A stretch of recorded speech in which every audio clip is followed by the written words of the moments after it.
पुणे के पास में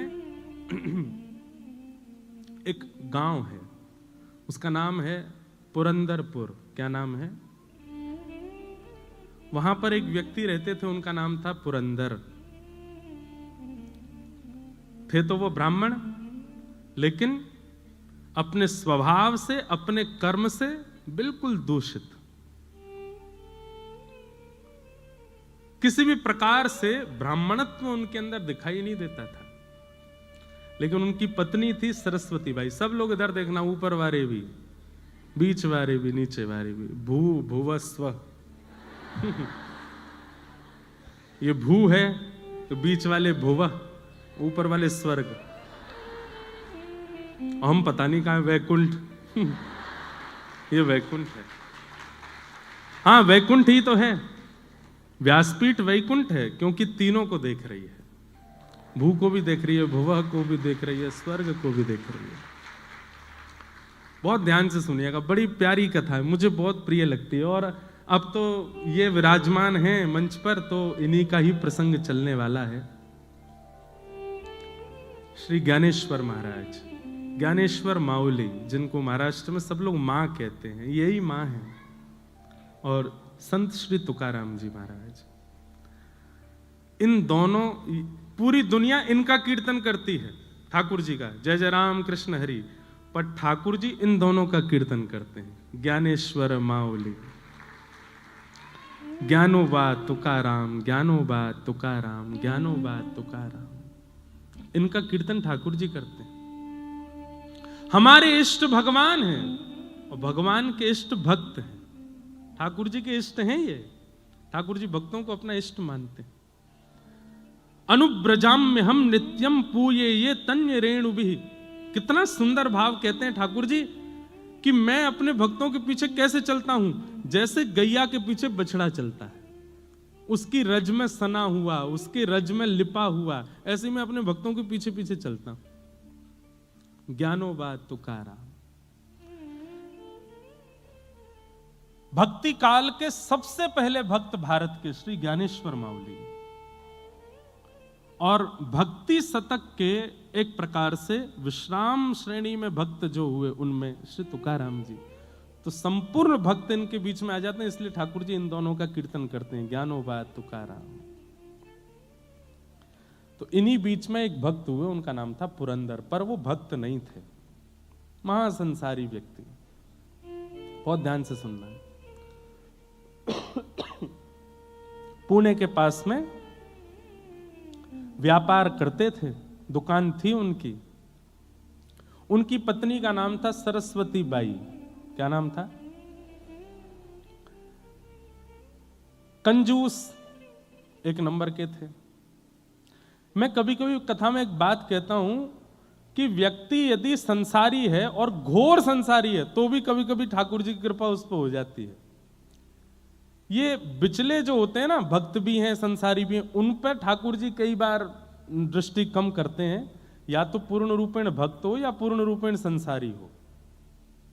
संसार प्रिय लगता है तो पूरे पूरे संसार के हो जाओ, ठाकुर जी प्रिय लगते हैं तो पूरे पूरे ठाकुर जी के हो जाओ।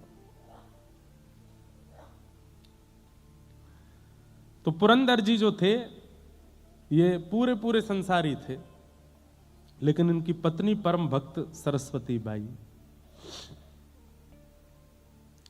भगवान ने मन में विचार किया, न दान करता है, न पुण्य करता है, न किसी भी प्रकार की कोई सेवा करता है, बस ये पूरे दिन व्यापार करता है, धन कमाने में इसकी रुचि है, इस पर मुझको कृपा करनी है। न जाने कौन से गुण पर दयानिधि रीझ जाते हैं, कौन से भाव पर रीझ जाए, क्या पता ठाकुर जी का।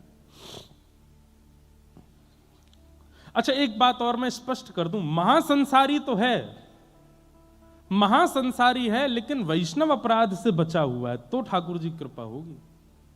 लेकिन महासंसारी है और वैष्णव अपराध भी करता है, तो ठाकुर जी कृपा नहीं होगी। ठीक है, संसार के विषय भोग विलास आदि सब में संलिप्त है, लेकिन अभी तक वैष्णव अपराध नहीं बना है उससे, तो हो सकता है कि ठाकुर जी की उस पर कृपा हो जाए। बंधुओं, भक्तों को किसी से नहीं डरना चाहिए सिवाय एक के, वैष्णव अपराध। कभी किसी भक्त का अपराध ना हो जाए, किसी वैष्णव का अपराध ना हो जाए, किसी भगवत स्वरूप वाले का आपसे अपराध ना बन जाए, बस इससे डरिएगा और कुछ नहीं। हम तो हमेशा कथा में कहे, ठाकुर जी की भोग में कोई कटौती हो जाए चलेगा, ठाकुर जी के श्रृंगार में दिक्कत हो जाए चलेगा, ठाकुर जी की सेवा में दिक्कत हो चलेगा, पर ठाकुर जी का नाम गाने वाले किसी की सेवा में कभी कोई अपराध मत करिएगा, वो अपराध है, उससे ठाकुर जी क्षमा नहीं करते। तो पुरंदर दास जी जो थे, इनसे वैष्णव अपराध नहीं हुआ था अभी तक, लेकिन ये महासंसारी थे। एक बार ठाकुर जी के मन में आया कि मुझे इन पर कृपा करनी है, और किस लिए कृपा करनी है, क्योंकि पत्नी परम भक्ता है।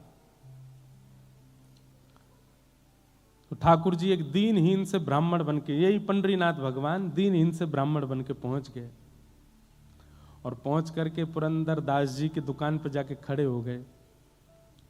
पुरंदर दास जी बोले, कहो क्या चाहिए? सेठ जी, कुछ नहीं चाहिए, मैं तो एक गरीब ब्राह्मण हूं, मेरी बेटी विवाह के योग्य हो गई है, उसका विवाह करना है, पर जो वर पक्ष के लोग हैं उन्होंने कुछ मांगे रखी हैं, वैसा विवाह नहीं होगा तो विवाह टूट जाएगा, आप कृपा करके मेरी थोड़ी सहायता कर दो, मैं धीरे धीरे आपका कर्जा चुका दूंगा। पुरंदरदास जी बोले, तुमको पूरी नगरी में मैं ही मिलाऊं मांगने के लिए, कहीं और चले जाओ, किसी और से मांग लो।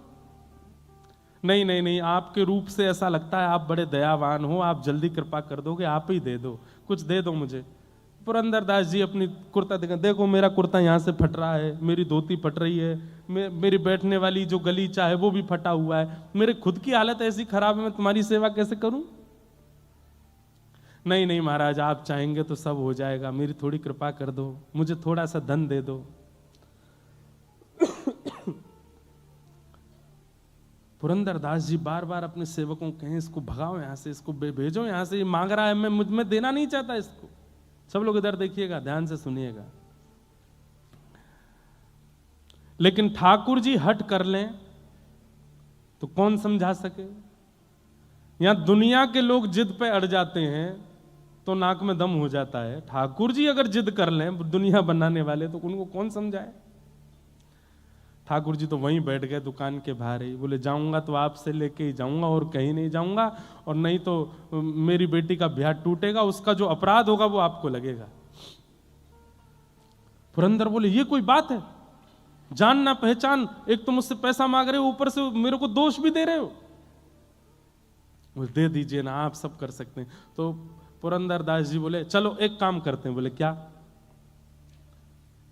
तुम मुझे कोई अमूल्य वस्तु दे दो और उसके बदले में तुम्हें पैसे दे दूंगा, और तुम्हारा अता पता तो कुछ है नहीं, कहीं तुम भाग गए पैसा लेके, तो अपनी कोई मूल्यवान वस्तु मुझे दे दो और मुझसे पैसा लेकर के चले जाओ, और जब तुम्हारा ब्याह हो जाए, चुकाने लायक स्थिति हो जाए, तुम वस्तु मुझसे वापस ले लेना, पैसे मुझे दे देना।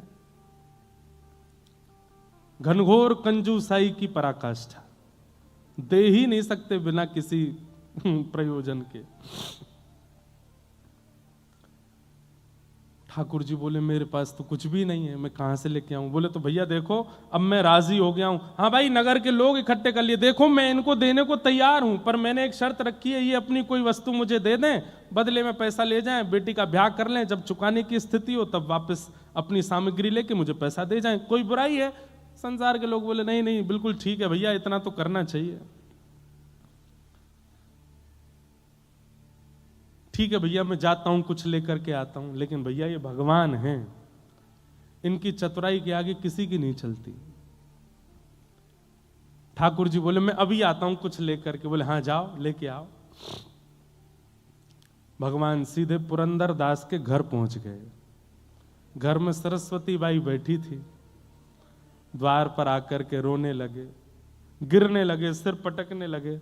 सरस्वती बाई तो परम भक्त थी, उसके अंदर तो दया आ गई, दौड़ करके आई, अरे अरे महाराज जी क्या कर रहे हो आप ऐसी स्थिति क्यों हो गई, इतने विचलित क्यों हो रहे हो, क्या बात है बताइए।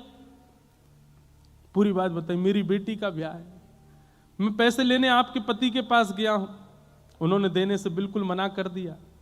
मैं दूसरी जगह गया, वहां भी मना कर दिया। मैं तीसरी जगह गया, मैं पूरे नगर में घूम गया, लेकिन फिर ठाकुर जी एक बात बोले, ये नहीं कहा आपके पति, ये कहा एक राजी हो गया देने को, लेकिन उसने कहा है बदले में कोई वस्तु दो और पैसा ले जाओ। मैं कहां से कोई वस्तु दूं? मेरी बेटी का ब्याह है, कुछ कृपा करो, आप कोई वस्तु मुझको दे दो। सरस्वती बाई बोली कि मेरे पति इतने कंजूस हैं कि मेरे सारे गहने भी तिजोरी में रखते हैं, मैं क्या दूं आपको? लेकिन भक्त का एक स्वभाव होता है, वो किसी के नेत्रों के आंसू देख करके पिघल जाता है। संत हृदय नवनीत समाना, संत का हृदय, भक्त का हृदय मक्खन के जैसा होता है, दूसरे के ताप से पिघल जाता है। सरस्वती बाई देख नहीं पा रही थी जिस विचलनता में वो व्यक्ति था। अपनी नाक में केवल एक कांटा जैसा पहना था सोने का, तुरंत उसको निकाल करके कहा मेरे पास में यही है और कुछ भी नहीं है, अगर इससे आपकी बेटी का ब्याह तो नहीं हो पाएगा पर थोड़ी सहायता तो हो जाएगी, मैं ये आपको दे देती हूं, आप ले जाओ। भगवान बड़े प्रसन्न हो गए, जय हो जय हो, ठीक है, ऐसी थोड़े थोड़े बूंद से ही सागर भर जाएगा, गागर भर जाएगा, आपने थोड़ा दे दिया कोई और दे देगा, लाइए दे दीजिए। नाक का वो सामग्री उतार करके दे दी। ठाकुर जी लेकर के सीधे पुरंदर दास के पास ही पहुंचे। तुमने कहा था कि कोई वस्तु दे दो, उसके बदले तुम पैसा दोगे, लो वस्तु, लाओ पैसा दो। पुरंदर दास ने जैसे ही देखा, ये तो मेरी पत्नी का ही नाक का काटा है,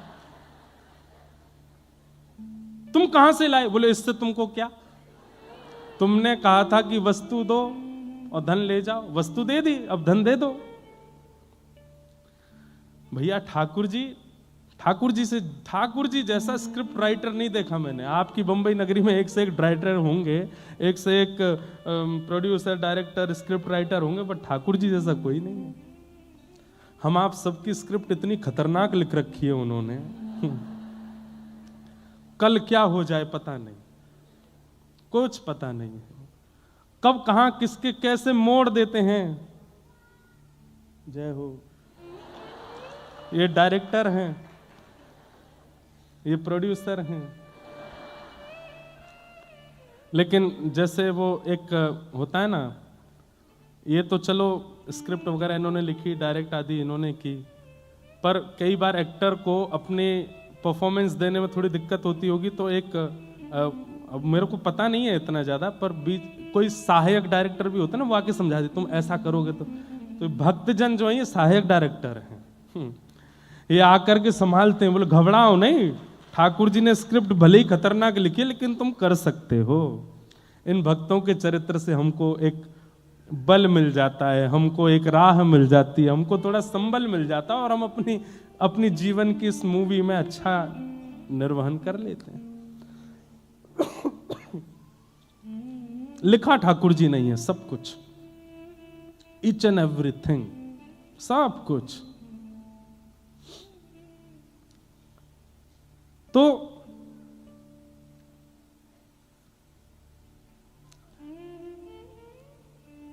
ठाकुर जी पहुंच गए, वो नाक की बाली दे दी, नाक का कांटा दे दिया, बोले लो वस्तु लो, पैसा दो।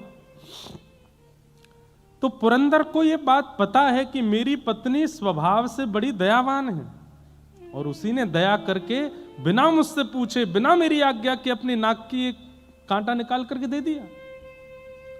इसको तो मैं पैसा दे देता हूं, लेकिन आज अपनी पत्नी को नहीं छोड़ूंगा। भगवान को जितना जरूरत थी उतना पुरंदर दास ने दे दिया, और उस नाक के कांटे को अपनी तिजोरी में रख के ताला लगा करके, और दुकान में जो काम करते थे सबसे कहा आप सबकी छुट्टी है, जाओ। सेठ जी अभी तो समय हुआ नहीं, नहीं आज जाओ। और ताम्रवर्ण हो रहा था मुक्का, आज अपनी पत्नी को नहीं छोड़ूंगा। दुकान बंद की। तो दुकान में एक कार्य करता था, वो इनकी पत्नी को बहुत मानता था, उसकी भी वो सहायता करती थी। वो दौड़ करके पहले ही पहुंच गया, बोले मां आप अपनी रक्षा कर लीजिए। क्यों, आपकी नाक का कांटा कहां है? बोले वो एक दीनहीन सा ब्राह्मण आया था, उसकी बेटी के ब्याह के लिए कुछ मांग रहा था, मुझ में कुछ था नहीं, मैंने दे दिया। बोले उसने जाके आपकी नाक का कांटा ही पुरंदरदास जी को देके पैसा ले लिया। अब वो आपके ऊपर आ रहे हैं, बड़े रोष में हैं और कुछ करने की स्थिति में हैं। मां आप अपनी रक्षा करना। सरस्वती बाई घबरा गई। घर में चित्र लगा था श्री पंडरीनाथ भगवान का, चरणों में प्रणाम किया। मैंने कुछ अपराध नहीं किया, केवल वैष्णव भक्ति की सेवा की, और उसके फल में अगर पतिदेव मारने के लिए आ रहे हैं तो मैं अपने पति को रोष युक्त नहीं देख सकती। मैं पतिव्रता नारी हूं, मैं अपने पति को सदा प्रसन्न मुद्रा में देखना चाहती हूं, मैं अपने पति को सदा आनंद मुद्रा में देखना चाहती हूं। वो उठा करके मुझ पर कुछ प्रहार करें, ये उनका राक्षस स्वरूप मैं देख नहीं पाऊंगी, मुझसे देखा नहीं जाएगा। लेकिन वो मानेंगे नहीं, वो आकर के मुझ पर प्रहार करेंगे, मैं उनको उस रूप में नहीं देखना चाहती। इसलिए पंडरीनाथ, आत्महत्या करना वैसे तो महापाप की श्रेणी में आता है, पाप नहीं महापाप।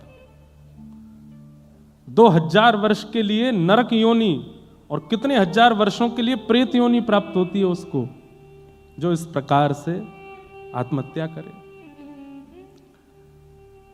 आत्महत्या करना वैसे तो महापाप है, पर मैं अपने पति को इतने रोष में नहीं देख सकती, इसलिए मैं आत्महत्या कर रही हूं। और विष लेकर के अपने मुख की ओर जैसे ही लेने लगी, नेत्रों से आंसू, सामने पंडरीनाथ भगवान का चित्र है और बार बार कह रही है, पंडरीनाथ मुझे क्षमा कर देना, मुझसे अपराध, मैंने अपराध नहीं किया, लेकिन मैं अपने पति को ऐसे नहीं देख सकती।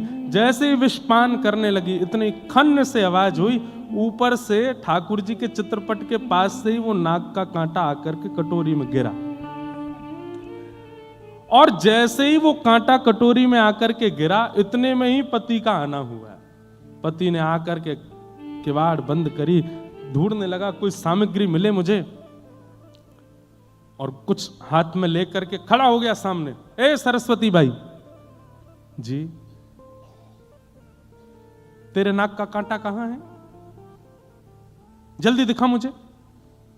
उसने तुरंत कटोरी में जो विष था उसमें हाथ डाल करके निकाला और दिखा दिया। बोले ये है। पुरंदरदास बोले इधर दिखा। देख करके देखा तो वही कांटा था।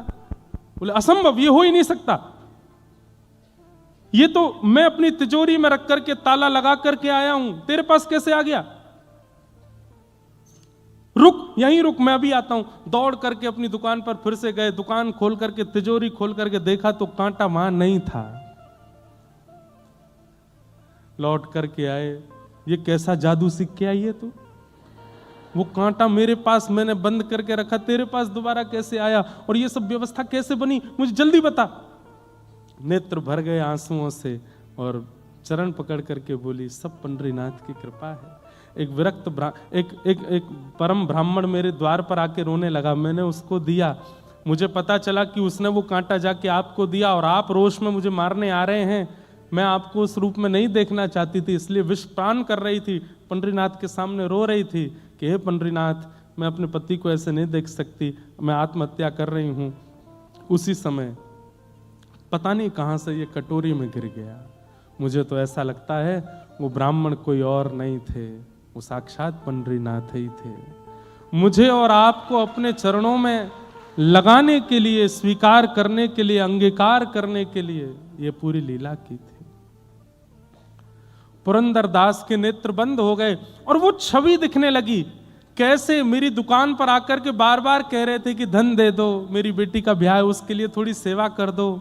वो स्वरूप बार बार दिखे, और जो वृद्ध ब्राह्मण का स्वरूप था वो नेत्रों में अब वृद्ध ब्राह्मण नहीं दिख रहा है, सांवरे सलोने ठाकुर जी ही दिख रहे हैं कि वही द्वार पर खड़े थे, वही मांग रहे थे, वही बार बार जिद कर रहे थे।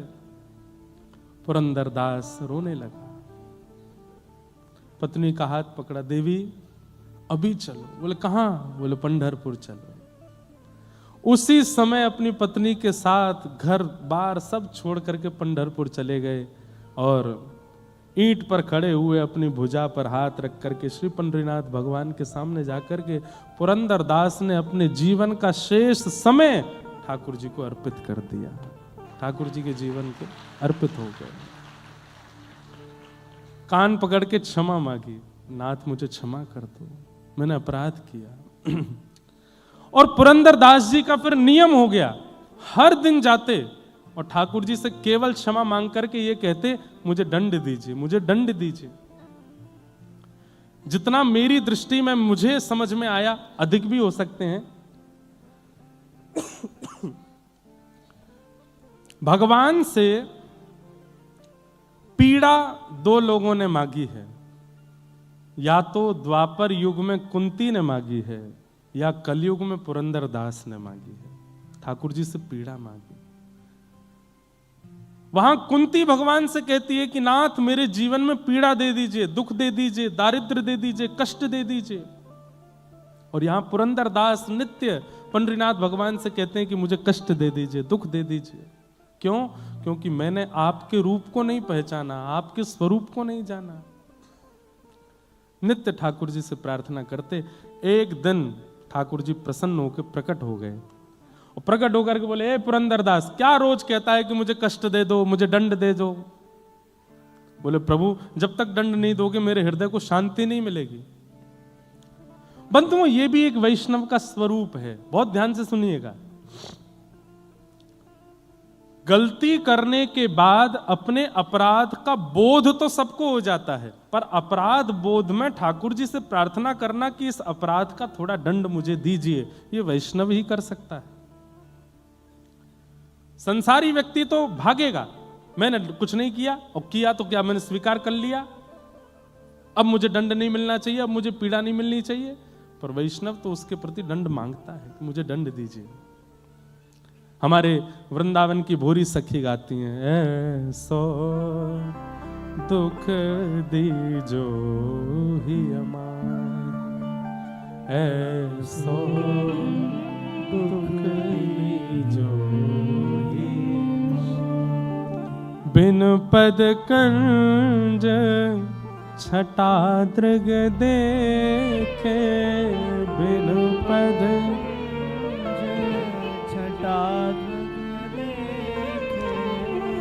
को सुहावे नाही, ओ को सुहावे नाही, ऐसो दुख दीजो ही अमाही, ऐसो दुख दीजो ही। बस्ती छोड़ एकांत बिठाओ, बस्ती छोड़ एकांत बिठाओ, बस्ती छोड़ एकांत बिठाओ, बस्ती छोड़ एकांत बिठाओ, बातन सो घबराही हो, बातन सो घबराही, भोरी ऐसे दुख बिन प्यारी, भोरी ऐसी दुख बिन प्यारी, जीवन व्यर्थ गवाही, ऐसो दुख दीजो ही अमार, ऐसो दुख दीजो ही अमार। वैष्णव यदि कभी कुछ कर देता है ना, उसे शांति नहीं मिलती तब तक जब तक वो ठाकुर जी से प्रार्थना ना कर ले कि मुझे दंड दीजिए नाथ, मुझसे गलती हुई है, मुझसे अपराध हुआ है। वो ठाकुर जी से दंड की याचना करता है। देना ना देना ये उनके हाथ में, लेकिन वो याचना करेगा, मुझसे ये गलती हुई नाथ, इसका मुझे प्रायश्चित नहीं करना, इसका मुझे अपराध बोध हुआ है, पर मुझे तब तक शांति नहीं मिलेगी जब तक आप इसका मुझे सूक्ष्म दंड नहीं देंगे। वो दंड की याचना स्वयं करता है ठाकुर जी से। पुरंदरदास जी कहने लगे, नाथ मेरे द्वार पर आकर के आप मांग रहे थे और मैंने शाम तक बिठा करके आपको रखा, दंड तो मुझे मिलेगा, तब तक मुझे शांति नहीं मिलेगी, दंड दीजिए। तो ठाकुर जी बोले, ठीक है हम एक दंड देते हैं। क्या? भारतवर्ष में जितने भी तीर्थ हैं और जितने भी मेरे मंदिर हैं, सबका पत्नी सहित दर्शन करके आओ, यही दंड है तुम्हारे लिए, जाओ। पुरंदरदास बोला, ये दंड है, ये दंड है, ये तो मेरे लिए आशीर्वाद है, ये तो मेरे लिए और सुख की स्थिति है, दंड दीजिए। तो ठाकुर रुक्मणी जी बोली, तो फिर एक काम करो। बोले क्या? जिस जिस तीर्थ में जाओगे वहां की मातृभाषा, वहां की जो लोक भाषा है, उस भाषा में एक पद गा करके वहां के ठाकुर जी को रिझाओ, ये दंड है। चलो, हाँ, इसमें थोड़ा परिश्रम है। मैं महाराष्ट्र का हूं, मुझे मराठी आती है। अब मैं दक्षिण जाऊंगा, आंध्र प्रदेश जाऊंगा, केरला जाऊंगा, वहां जाऊंगा, वहां की भाषा में वहां का कीर्तन बनाना मेरे लिए कठिन होगा। ये दंड उचित है। और ये दंड पंडरीनाथ भगवान ने, इसको कहते हैं उत्सव दंड। उत्सव भी हो रहा था, दंड भी हो रहा था। अपनी पत्नी के साथ भारत के एक एक तीर्थ में गए और वहां की भाषा में जाकर के पुरंदरदास जी ने कीर्तन गाया, ठाकुर जी को रिझाया। ऐसे हमारे श्री पंडरीनाथ हैं।